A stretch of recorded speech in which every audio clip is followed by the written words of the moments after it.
Hi there, everybody, and welcome back to the Bumblecast. I'm your host, Ian Flynn, the Bumble King, and joining me is the last son of Krypton, Kyle Kraus. Man, the last son of Krypton. I am not, because there's a lot of them. On the plus side, your dad would be Marlon Brando. I guess that would be pretty cool. But yeah, last son of Krypton, last daughter of Krypton, last everybody of Krypton, apparently. Get the last dog of Krypton, last city of Krypton. Sure. Last space armada of Krypton. Last prison of Krypton, sure, why not? If you've been watching Supergirl, but... How many, considering how much kryptonite landed on Earth, you gotta imagine what other planets and other directions of the galaxy are just littered with those little green gems. I'm wondering if the entirety of Krypton just landed on Earth and nobody realized it. Like, the entire planet. Nobody paid attention. It didn't blow up, it just blew forward. Right, yeah. And it's just the whole planet just landed here, but it was all in little chunks, so nobody realized it. As you can tell, the theme of today's Bumblecast is associated with the brand new movie that everyone's talking about, Orphan Fight, Dawn of a Franchise. That's right, the big smackdown drag-out fight between Snapperneck and Bat Murderer. We're talking about Batman v Superman, Dawn of Justice. Oh, yeah. Now, before we get started, if you have not seen the movie yet, if you've been avoiding the reviews and you've been avoiding all the angry people on Facebook and Twitter, this is going to be probably a spoilerific episode, so just skip ahead or click the link in the YouTube video and just jump to the Q&A. Because we'll try not to give away everything, but we're going to be talking pretty frankly about it. Right, yeah. We really need to, yeah.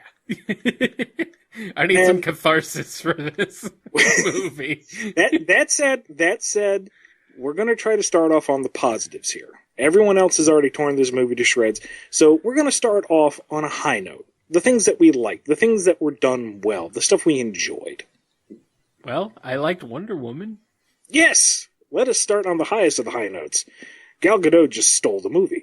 Yeah, in 3 minutes. That's about all the screen time she had. But every time she was in a scene, she just had this commanding presence. And she really did wear the role well. I will admit, when they were showing off the trailers and the early promo pictures of her, I was not convinced. She looked too scrawny. She didn't look like an Amazonian. And a lot of the shots in the trailer looked like a Victoria's Secret commercial. You know, the hair flying everywhere and the soft focus light filter. And it's like, oh boy. Well, we know what's going to be the worst part. And no! She was the best part. Right. Easily. Hands down. Yeah. It was a good portrayal of her. It's been a long time coming to see her Wonder Woman in a freaking movie. I mean, one of the highlights of it during the Doomsday fight is when she gets socked across the battlefield. She gets up and she smiles like, oh, yeah, this is fun. I'm going to kick your ass. She's the only freaking person who smiles in the whole freaking movie. But that one little moment, no dialogue, no dramatic music sting, that told you so much about her and her character that it was just so refreshing compared to the rest of the film. Nope, high note, staying on a high note. It made me look forward to her solo movie, which I had already been kind of interested in, of course. I mean, it's Wonder Woman. Of the big three, Wonder Woman is my personal favorite, but I don't know. I'm definitely actually hyped for the Wonder Woman movie now, so yeah. Kudos to that. What else did you like? Lawrence Fishburne as Perry White was amazing. You know what? He's actually was pretty good, yeah. I mean, when they had him in Man of Steel, it was like, oh, cool, Lawrence Fishburne's Perry White. That's really neat, because I really like Lawrence Fishburne. And, he, again, stole every scene he was in, because he had charisma, he had witty dialogue, he had moments to be emotive. Yeah, that was something the movie desperately needed. What else? And this is a big one for me personally. I liked Ben Affleck as Bruce Wayne and, to a degree, Batman. Now, I'm not a fan of Ben Affleck personally. I don't think he's a bad actor. I don't find him to be a convincing actor. To me, when he's on the screen, he looks like someone who is acting versus someone who actually takes on the role. Like Matt Damon, the two of them came up together at the same time. They were buddies. Yeah. They were a lot of Kevin Smith stuff. For me, when Matt Damon's on the screen, I don't really see Matt Damon. I see whoever he is portraying. He is that character. When I see Ben Affleck on the screen, I don't see a character. I see Ben Affleck playing that character. Yeah. And that I seem to be on the hate him side of love him or hate him, because he's apparently very divisive. But all that said, really liked him as Bruce Wayne. I really thought he nailed that aspect of an older, slightly bitter Bruce Wayne. Well, I shouldn't say slightly bitter. We're talking about extra salty. Yeah, I was gonna say they just like dumped the whole bag of salt on him at this point in the movie, or at this point in the story. And I really liked an aspect of the character that people seem to forget, is that when he's putting all these hoodlums into traction, it's not just because he has to fight the superstitious and cowardly lot. He's doing it to protect the city. He's doing it to make things better for the common man. Right, yeah. So when he's driving into the destruction, when he's running into the dust cloud, when he's trying to talk the guy down saying, it's okay, you'll be all right, I'll protect you, I'll get you out from under this girder, that all felt genuine. That felt like someone who really does love his fellow man, and that's why he drives cars with rocket launchers and dresses like a lunatic. He does all this to protect other people, and that, I think, was really nailed on very early on, and it felt very consistent when they were focusing on that aspect of it. I really enjoyed that part of Ben Affleck as Bruce Wayne. I liked him as Bruce Wayne, too. I think he would have been better off in a better written movie. I don't know if the movie really gave him a whole lot to work with, but I can see the potential of him doing something more as Bruce Wayne. So I know that there's a Batman solo movie planned eventually. So, and I believe he's supposed to cameo in Suicide Squad. Oh, that's right too. Yeah, he's supposed to be in that too. So that might be interesting. We'll see how that goes. I am a fan of Henry Cavill as Superman. I just wish he had better material to work with. I think he has the look, but I'm not sure if he has the acting. I think it really would be dependent on having a better script to work with, and I'm trying very hard to stay positive here. But I think he has the poise, I think he has the charm and the presence to pull it off. I think he could. Just possibly, give him the right way to do it, and I think he could. Mm-hmm. Jesse Eisenberg as Luthor, didn't like the portrayal, but there were moments where you could see him trying not to go full crazy supervillain and maintain the composure of a normal person, and those were actually a little threatening and disturbing. I can't say if it was intentional, but it at least it felt right at the moment. Maybe. I personally didn't care for his portrayal, the way he portrayed the character much at all, but I did like that he was able to basically pull off the Machiavellian schemes of taunting Batman into going up against Superman, into orchestrating the destruction of the government hearing. All of this, all this sacrifice of human lives for his personal vendetta. That, I thought, was signature Luthor. That is. That's pretty evil. But, I don't know, he was more the Joker than Lex Luthor to me. And he could be amusing, but I was like, I don't know. I've heard some arguments that it's like, it's not Lex Luthor, it's Alexander Luthor, but it's clearly supposed to be Lex Luthor. Right. So, I don't really necessarily buy that, but he does mention that his father is Lex. His father is LexCorp. He's just his son, but it was... He winds up bald at the end. He is the Lex Luthor that is fighting Superman. He's Lex Luthor. Yeah. And your average moviegoer is not going to be savvy to the whole Alexander Luthor and all that jazz. Right. He's this universe's Lex Luthor. And that's kind of the thing. This is sort of this is almost an alternate universe take on the whole mythology. Well, that's an interesting thing, because apparently in the TV show version of Flash that's going on right now, Uh-huh. they introduced the concept of the multiverse with 52 realities. Yeah. And there was a big brouhaha when they cast somebody different for the film version of Flash. Yeah. So the thinking now is that they're going to treat the TV universe as one, the cinematic universe as another, and potentially set up a kind of Crisis of Infinite Earths where you can have movie Flash meets TV Flash and it all works under the same umbrella. Yeah, that's possible. They just actually did a crossover with Supergirl and the Flash, and it was outright spelled out that Supergirl and the Flash are in two different universes, mostly because they're on two different networks. So, but still. But there you go. See? Yeah. Have that crossover too. That's 3 universes right there. Right, And yeah. that would be pretty neat if it was handled right. Right. But, of course, it has to be handled right.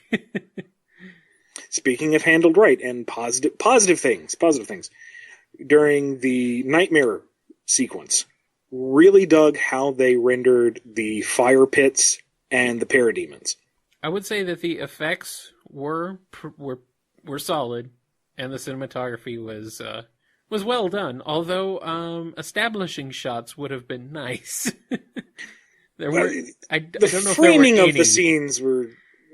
We're saying all the positive at this point. I know.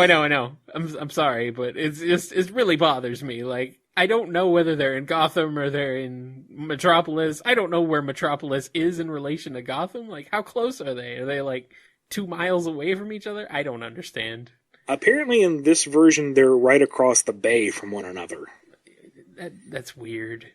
I'm not fond of that, but darn it, we're not getting into the critiques yet. Okay. I'm sorry. It's just I'm getting off track because I can't think of anything. Jeremy Irons is Alfred. Freaking phenomenal. I could not believe him as Alfred.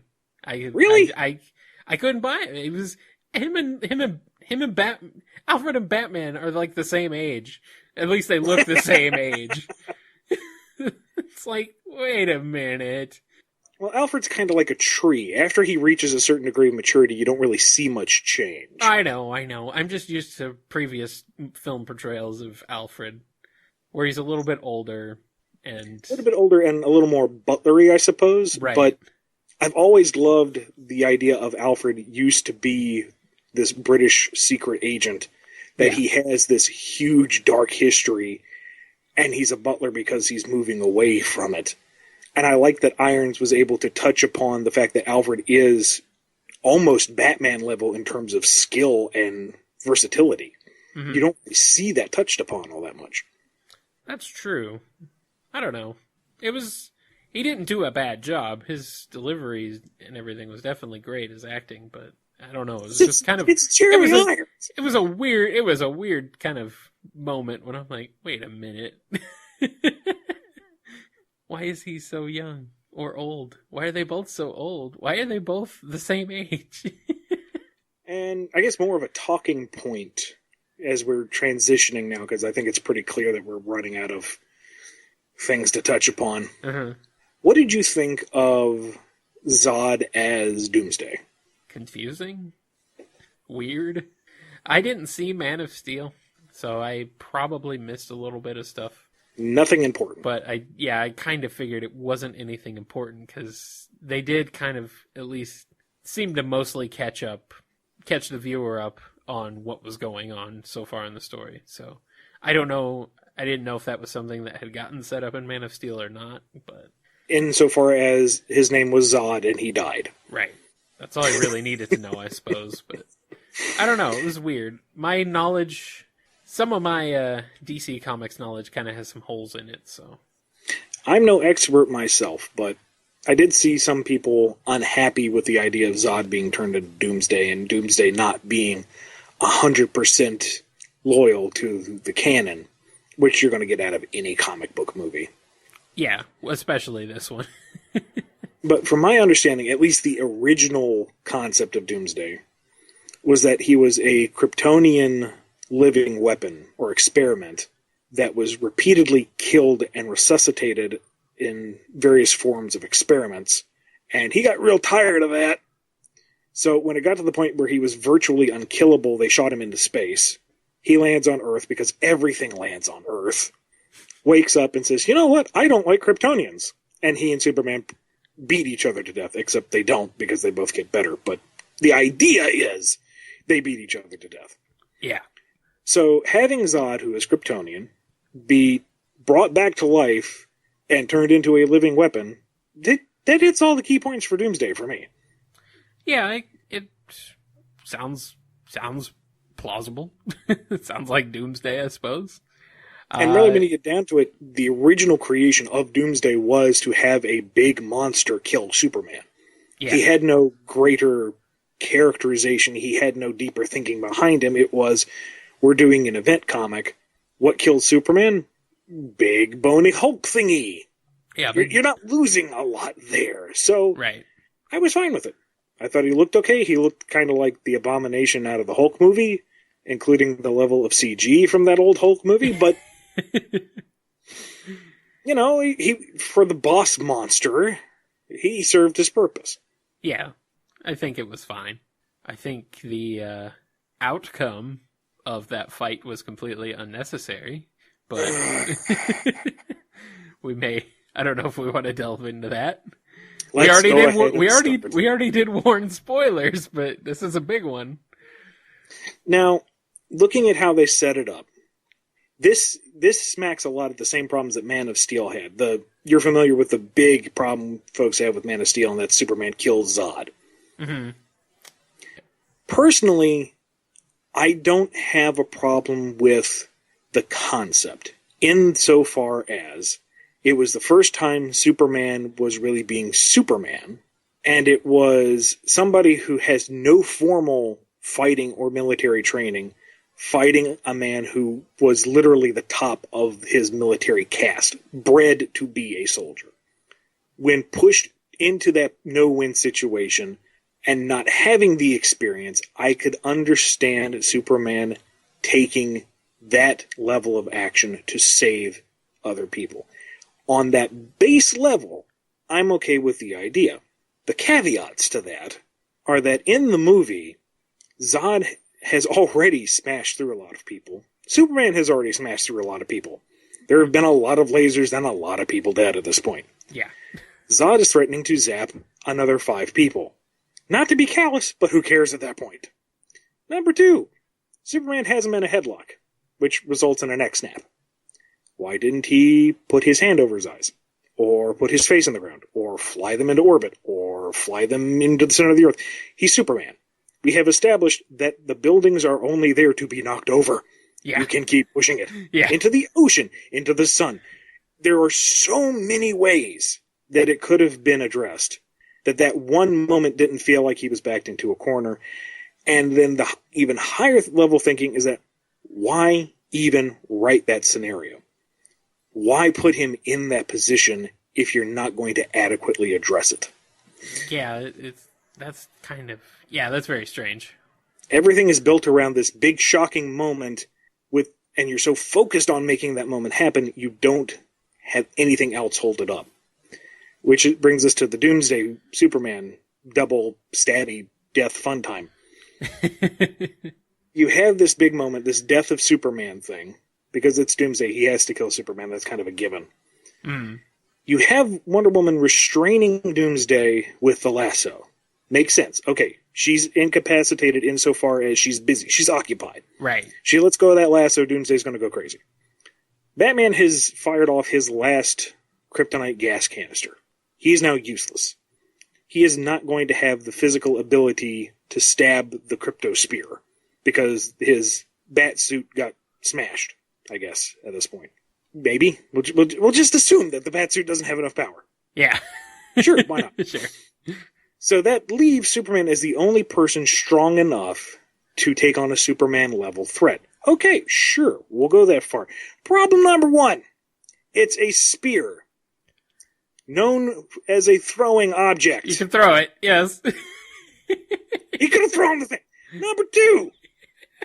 The kryptonite is most devastating when it is in contact with flesh. This is established when they show the knife touching the skin and carving up Zod like a turkey. Yeah. Pushing it through Doomsday is counterintuitive. because it is no longer touching flesh. By having it inside his chest cavity, that is causing the most damage. So Superman, pulling himself onto Doomsday's spiky knuckle, just so he can push the spear clean through him, makes no sense in the context that the movie has given us. I could have just thrown it, or just jammed it in him and gone away, or could have said, "Hey, Batman, Number 3! take this." Why was it a spear? Because When Batman has Batman ever used a spear? because Batman thought it was rad. He's like, how do I make this freaking cool? I know, make it a spear. Because that's the whole thing.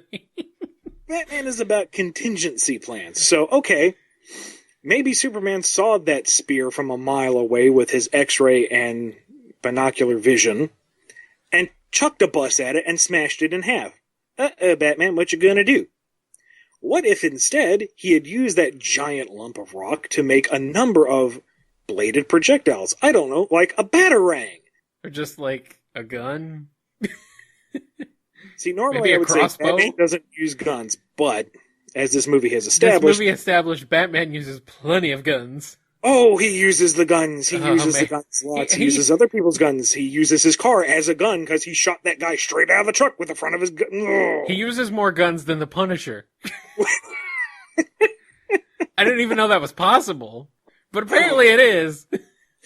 The entire chase sequence, when he is mowing down mooks left, right, and center, dragging the car, which is probably filled with their ragdolling bodies, and uses that as a projectile. It felt to me like Snyder said, you know what? You didn't like Superman killing one person? Guess what? Na na na na na na na na na na na na na na na murder spree, murder spree, murder spree. There's a body counting going up and just killed everybody. Murder spree. I understand that there's a degree of ridiculousness if he's in this jet-powered car being shot at with rockets and Sure. high-level machine guns. Sure, That yes. there are no casualties. I realize that. We also have an alien who looks perfectly human, who came from an exploding planet, who can fly and shoot lasers out of his face. Believability goes out the window. Yes, it does. I mean, for all its faults, Arkham City, which is it's not the best of the Arkham games, but it's still pretty good. They make a point of saying when Batman's rolling around in the Batmobile and pulls out the giant gun and is shooting crooks and criminals, it switches over to rubber bullets. When you run people over, it does a little taser sound effect. Yes, it's ridiculous. You've obviously just destroyed their skeletal system by running them over at 80 miles an hour. Yeah, But yeah. it makes the effort to pretend that he's gently bouncing them off with a little zzzt. There is no pretending in this. No. He was scraping little bits of Ivan off the front bumper of the Batmobile. Just, oh my God, Kyle. Batman kills people. It's like not even a pretense. There's no pretense, nothing. It's just outright murder death. But more disturbing than that is the fight with Superman, because it's not a fight. It is premeditated murder. Yeah. He set the traps to deliberately and slowly move Superman into a position to stab him. This was not, I'm going to protect everyone. They tried to put the pretense there, but it falls flat. Batman was a serial killer moving in for his primary target. It was creepy. Yeah. And not in the way that it was intended to be creepy, I think. No. Yeah, I am not a fan of the murder Batman portrayal. I'm fine with him, like, kicking the crap out of dudes. Even maybe having to kill somebody every once in a while. But just going on a freaking, killing spree, serial killer style, it does not appeal to me. If I want that, I go with the Punisher. Right. Which I I would know mentioned almost before, but still. Give him one body. If he had done that whole warehouse fight, which was pretty spectacular aside from the body count, Uh-huh. he comes up to what's his name with the flamethrower. If the only way to save Martha Kent was to blow up the gas canister like he did. I would almost give the movie that one death because that guy has been established as cold-blooded, kidnapping, murdering scum. Yeah. We have been shown repeatedly through the course of the entire movie that he is a bad man, never mind the fact that he was going to set an old woman on fire. He's been shown to be irredeemable. Yeah. The other mooks, we don't know. Maybe they were just getting a paycheck. Maybe they didn't know that they were fighting Batman or setting Grandma on fire. We don't know. They have not established their evilness. Mm-hmm. That guy, if it was Batman, had to, that was the only way he could get Martha out of the way quickly. I would forgive, especially in this particularly dark cinematic universe. Sure. But all the bodies leading up to that, no, not my Batman. No. Not at all. No. Can we talk about Martha for a second? Yeah. Just the concept of, Martha. Because why? Why is that all of a sudden the point where Batman is like, oh, you're an actual person? Like, why mentioning the name Martha? Other than the fact that is also his mom's name. It's like, I don't know. It's so contrived to me. I don't understand, like, why that would suddenly just immediately be like, oh, you have a mom named Martha? I'm your friend now. Okay. It's like, what? I can almost perform the mental gymnastics on this because think of it this way. He watched his mother, Martha, die when he was 8. Right. And it traumatized him to the point that he devoted his entire life, his family fortune, to traveling the world and making himself a living weapon. Mm-hmm. So that he dresses up like a bat and goes out and beats up thugs. He ain't quite hinged. No, So anything directly relating to that traumatizing moment could trigger him. I'll give you maybe that much. Okay. And I would even say Affleck kind of sells the idea because he has no composure at that point. He is babbling and screaming. Right. Yeah. Martha, why'd you say Martha? Why'd you say that? He's ready to outright murder Superman. Well, I mean, he was very precise up to that point. Everything was meticulous. Everything was planned. Right. When Martha gets mentioned, he's frothing at the mouth, cuckoo bananas. So you could say it's part of his neurosis. Sure. But it was a really, really contrived last second pull. Yeah. Of course, to me, it felt like the movie up to the fight was kind of meandering, but at least somewhat interesting as the pieces were starting to fall into place. We get to the fight, and it's like, okay, we have to make them fight now. I kind of forgot that they were going to fight, Yeah, it took a while. We had the other subplots moving along, and it's like, okay, and now they fight. Oh, okay, well, how do we end this? Because you've set it up for straight up murder one or the other. Well, he says his mom's name, because it's his mom's name. Oh, well, now they're friends? Yeah, and now they fight Doomsday. Oh, okay. It feels like there were a bunch of ideas that never quite got stitched together. Yeah, I think they had, they wanted to hit on too many larger points that they didn't really put a lot of focus on the smaller ones. I don't know, that's just kind of how it felt to me. Like, they wanted to jam too much into this movie, and yet it didn't work. No. And going back to Martha, the living, here's the problem with Superman, and writing him at the power level that he is in the films, and in a lot of the comics, is he is so powerful that you really have a hard time writing a convincing scenario where he is not on top of his game, or at least would be able to trump it immediately. We have 3 instances in the film alone of Lois Lane put in peril, and Superman shows up lickety-split to save her. Because he can hear her from the other side of the planet, because that's just what he does. Because he's Superman. He can't hear his mom getting kidnapped? Apparently not. All she has to do is whisper, "Hey, Clark, need a hand here." Boom! There's Superman. You're done. Apparently. Yeah.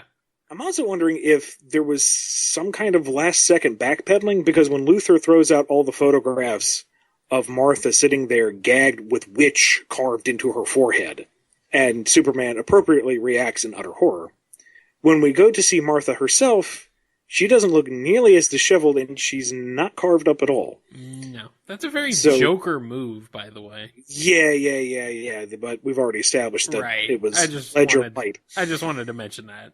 Yeah.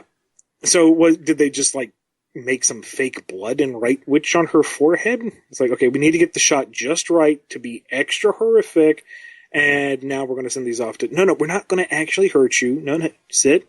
Would you like some coffee? We're just going to wait until, Superman shows up with Batman's severed head. If he doesn't, we're going to set you on fire, though. Okay? Okay. That could be a Lex Luthor thing, maybe, but I don't know. It's still kind of more of a Joker thing. Also, did you hear about the two characters that were more or less killed off in a kind of a hand-wavy fashion? Maybe? Speaking specifically of Jimmy Olsen and Mercy Graves. Oh, Mercy especially was the one I heard about. Jimmy, I did not hear about. At the beginning of the film, but the photographer with Lois Lane, who is never named and is the CIA plant who gets killed first thing, that was Jimmy! Oh, no. You know why that was Jimmy? Because... It was an Easter egg. Surprise! Were you mad that they turned her into Jenny Olsen in the last film? Well, don't worry. He's actually in there for 5 minutes. That long? Yeah, give or take. Sure. No one knew. Yeah, and then they killed Mercy off. It's like, why you gonna... Why you gotta do this to me? So... We've hit all the high points and all the talking points that people have gone over. In summation, I think what really ultimately hurt the film, aside from its overly violent and completely mirthless tone, is that it didn't come together cohesively as a story. It was, here is the setup for the film franchise, and we're selling it on the notion of a title fight that ultimately is never really resolved. Yeah. The tone was a big sticking issue for me. And see, I don't know whether to lay this at the feet of Zack Snyder, because I know he can do good films. Right. Watchmen was incredibly faithful to the graphic novel. I like Watchmen, actually, yeah. I thought it was a great film. 300. Uh-huh. Very faithful, almost down to the panel, to the graphic novel. Yeah. The additional subplot was kind of meh, but it still flowed as an independent story. It still worked. And it's cheesy as all get out, but, it's fun. Exactly, yeah. This, Man of Steel was not a great film, and that's, I'm sure somebody will launch to defend it. I don't think it was a good story, but to me it felt far more cohesive than Orphan Fight. So, I don't know if it's a corporate thing. I don't know if it's Snyder not doing well. I don't know. It could be any number of things. I wanted to like it. I wanted to go in and enjoy it, despite everything I'd seen leading up to it. And it was a disappointment. I think it was just a huge missed opportunity. They could have done so much more with it and made it so much more interesting, but it just fell almost completely flat for me. Now, I'm looking forward to Suicide Squad, though. So that looks like it might be fun. Yeah. Godot's Wonder Woman holds great promise for her film. Uh-huh. The way they crowbarred trailers into for other future solo movies for Justice League characters was kind of silly, though. Basically just Wonder Woman sitting at a computer watching YouTube videos. I'm greatly looking forward to Jason Momoa playing Aquaman. He looks cool. For no other reason than he was the biggest badass in Game of Thrones as Khal Drogo. So basically put him as Khal Drogo under the ocean. I'm sold. Nice. Day one, I will be in the theater. Nice. So we'll see. We'll see how it goes. Yeah. But as for this film, if you've not seen it yet, I wouldn't recommend it. I really would not. Rent it when it comes out on video, sure. get what will probably be the hilariously, super gratuitously violent R-rated version when that comes to Blu-ray. But don't see it in theaters. No. I don't think it's worth the money. Nope. I would agree. I would say if you want a superhero fight movie, wait another couple months. Because we're going to get one. And I'm sure it's going to be better than this. We're talking about Civil War, right? Right. Yeah, okay. So that one, I'm worried, Kyle. Are you? I am worried because I can understand. it smacks of a lot of the things that went wrong with Batman v Superman. True. You have a whole bunch of characters in there, and the whole thing hinges around heroes fighting heroes.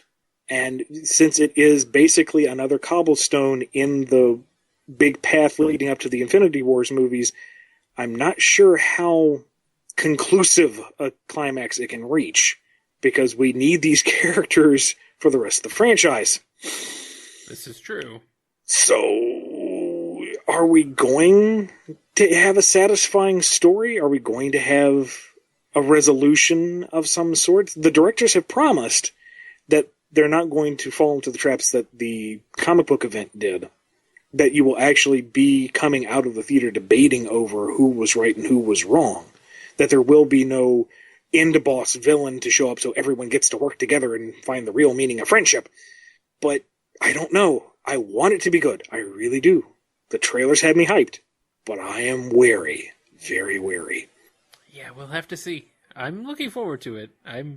I went through... I actually just listened to Civil War recently via graphic audio, which is a really cool sort of audiobook novelization of graphic novels. And it was a satisfying story, but I felt that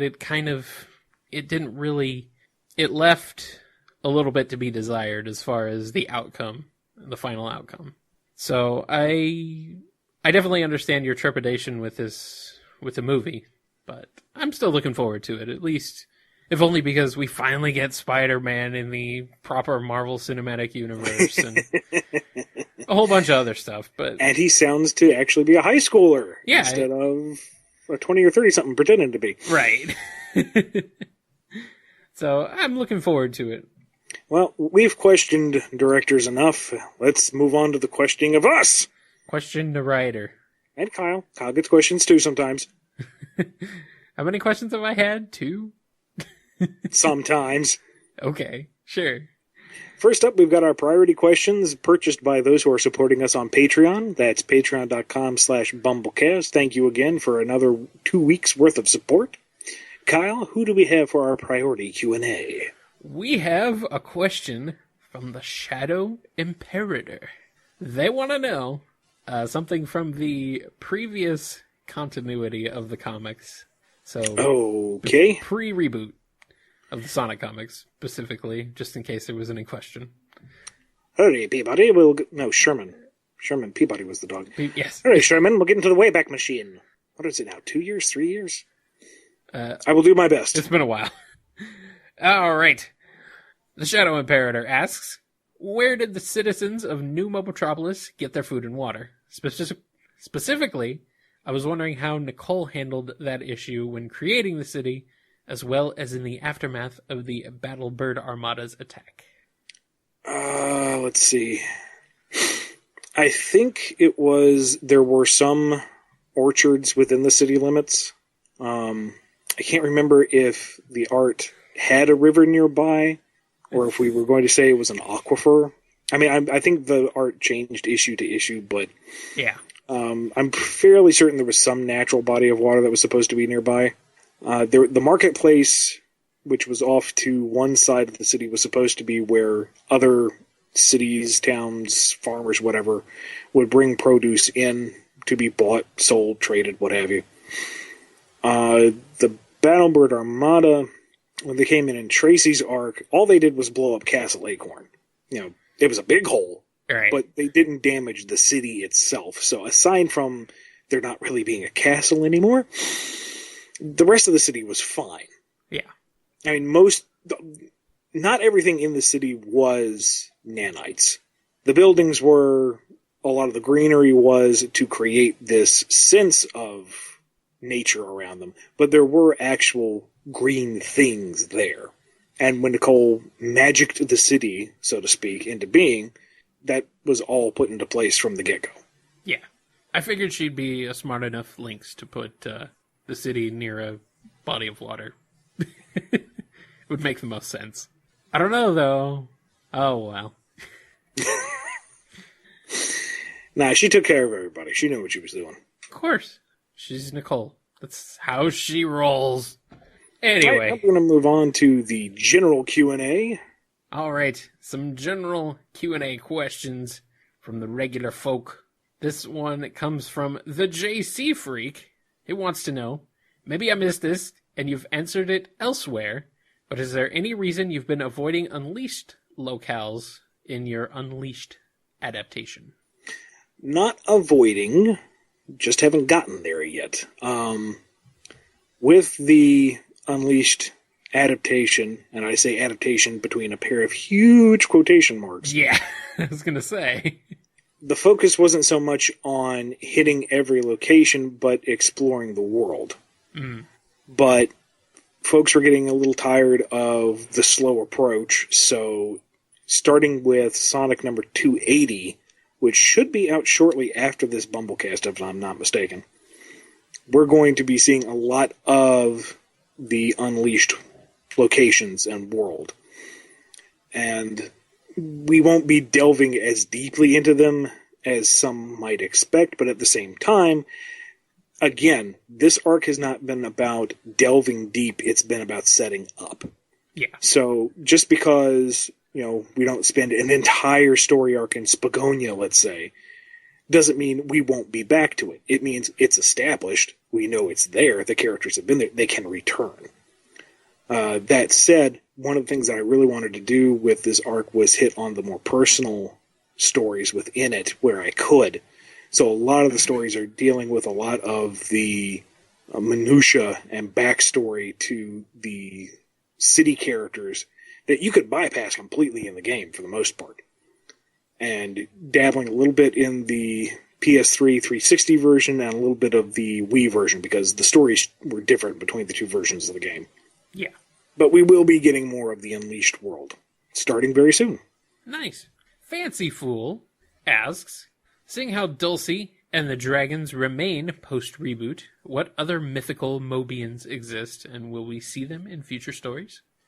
I wouldn't put too fine a point on it just yet, because if I say, oh, sure, there's a unicorn out there somewhere, I'm sure people are going to go nuts going, oh my god, Ian confirmed that Magic the Unicorn's going to show up in this issue, and no.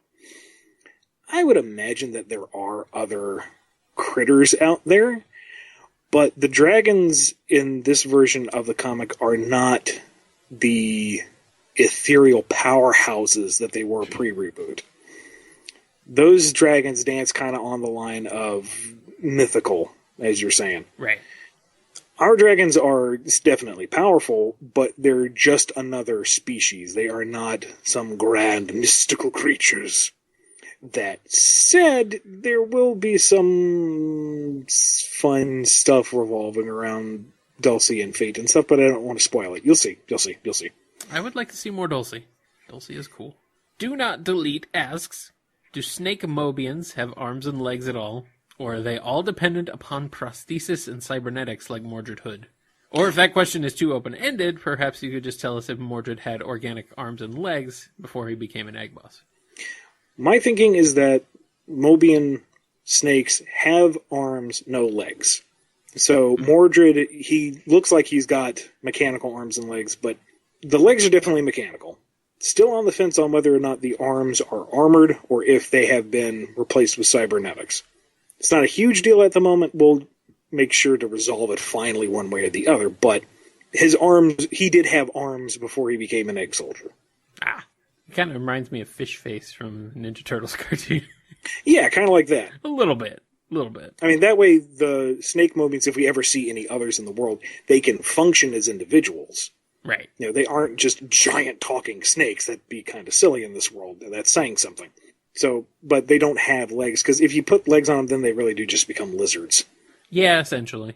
Snake, at least having a snake tail and sort of snake movement gives them a little bit more of a diversity in their own sort of personality, I suppose. Quantum Edge wants to know, how much do you write each day? There isn't really a solid day one, day two, this is how much I write. Part of that is dependent on how much time I have. Part of that is dependent on what assignments I have. When we were doing Worlds Unite, the deadlines for that were a bit tight, so I was writing almost daily. And now that things have slowed down considerably, I can go a week or two without having to actually sit down and write anything. Now, that's just for straight work, when it's just writing up random ideas or game docs that will never happen because I don't know how to code, or ideas that will never go anywhere and get filed away. I do that any day, every day, little bits. Sometimes an hour, sometimes multiple hours. There really is no single solid number I can give you. So it's just kind of as needed, I suppose. Whenever the muse deigns to strike. Right. Did that sound pretentious enough? Do I need to do another take on that? No, it was fine. Okay. It was perfect. It was good. It was good. I think everybody understands.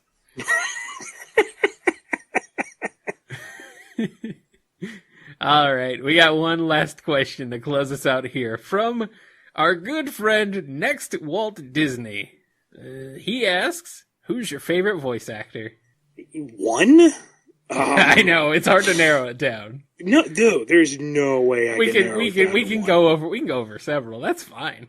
Oh, let's see. Yuri Lowenthal is amazing. Yes. Matthew Mercer is the go-to guy for someone to portray you. Rob Paulson, yes. Rob Paulson is just amazingly versatile. Keith David is the voice of Goliath. I would listen to him read the phone book. I think pretty much anyone who was on Animaniacs was amazing. So. Absolutely. There's... Oh, Mike Pollock is amazing. The entire cast that they have for Sonic Boom and the Sonic franchise right now is amazing. Yeah, the Sonic cast is pretty great right now. Scott Menville, he pretty much has like one voice that he ranges, but it's always really consistent and always very convincing. Cam Clark, he's kind of the same thing. He's got like 2 or 3 voices. You can always go, oh, that's Cam Clark. But he always does well with it. I really love Laura Bailey. I don't know. Her voice in Saints Row is just fantastic. I know I'm forgetting a ton of them, especially female voice actresses. I'm drawing a blank. I got to give a nod to David Hayter because he is the voice of Solid Snake. Mm-hmm. Let's see. Tara Strong. Tara Strong is very good, yes. She's in everything, and there's a reason for that. Yeah, Jennifer Hale. Jennifer Hale, yes, thank you. Jennifer Hale's one of my favorites, yes. Grey Delisle. Grey Delisle is great. Voice of Azula in Avatar: Last Airbender. Yep. Yeah, she's fantastic. So, I'm sure there's more. I just can't think of them off the top of my head, but all of them are people I would love to work for. I would love to voice act. Oh, man. It's exhausting work. I know my dad's done it for most of his life. And, small parts, but he's still done a lot of it, and it's inspired me a lot, and I would love to do more of it myself. But just like everything else, breaking into that industry is like... Yeah. I have a lot of respect and admiration for voice actors. I really just...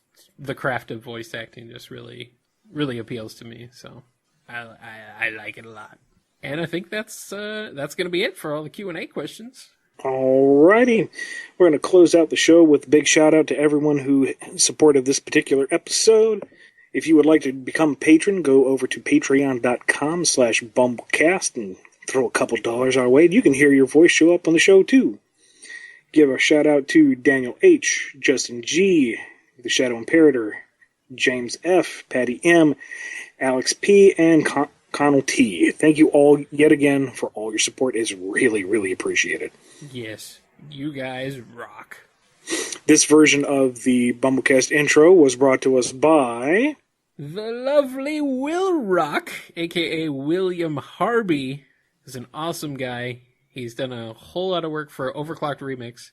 ocremix.org. If you're in the mood for some video game music arrangements and remixes, head on over there and check it out. Definitely check out Will's work because, especially if you enjoy 80s inspired rock and all that good stuff, you really need to go check out Will's music. He's done a couple of Sonic remixes, a few Mega Man ones, so I'm sure something there will appeal to our listeners, I'm sure. If you haven't checked him out already, of course.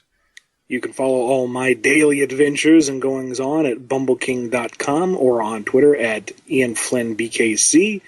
BumbleKing.com has the Bumble Calendar showing you the latest issue releases. It's also a hub for Bumblecast and all things related to me.